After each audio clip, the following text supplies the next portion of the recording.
কোণার্ক সূর্য মন্দির পুরী থেকে ৩৫ কিমি এবং ভুবনেশ্বর থেকে ৬৫ কিমি দূরে অবস্থিত একটি বিস্ময়কর স্থাপত্য। এই মন্দিরের নির্মাণ ও রহস্যময় ঘটনা মানুষের মুখে প্রচলিত। শোনা যায়, মন্দিরের চূড়ায় একটি ৫২ টন ওজনের চুম্বক স্থাপিত ছিল, যা সমুদ্রপথে চলাচলকারী জাহাজের কম্পাসকে বিকল করে দিত।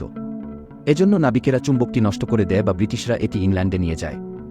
মন্দিরের ভেতরে কোনো দেবতার বিগ্রহ দেখা যায় না এবং এখানে কোনো পূজা করা হয় না। মন্দিরটি নির্মিত হয়েছিল ১২৫৫ খ্রিস্টাব্দে পূর্ববঙ্গ রাজবংশের রাজা প্রথম নরসিংহদেবের দ্বারা। তিনি ভগবান সূর্যনারায়ণের রথের আকারে এটি নির্মাণ করেন। পুরাণ মতে, ভগবান শ্রীকৃষ্ণের পুত্র শাম্ব সূর্যদেবের কৃপায় তার রোগমুক্তি লাভ করে কৃতজ্ঞতাস্বরূপ মন্দিরটি নির্মাণ করেন।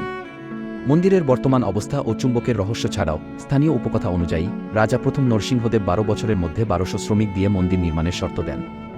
ধর্মদাস নামে একজন ১২ বছরের বালক তার পিতাকে খুঁজতে এসে মন্দির নির্মাণে সাহায্য করে এবং মোট শ্রমিকের সংখ্যা ১২০১ হয়ে যায়। শাস্তির ভয়ে ধর্মদাস আত্মত্যাগ করে। এরপর মন্দির অপবিত্র হয়ে যাওয়ায় এখানে কোনো পূজা হয় না এবং রাতে ভায়াল চিৎকার শোনা যায়।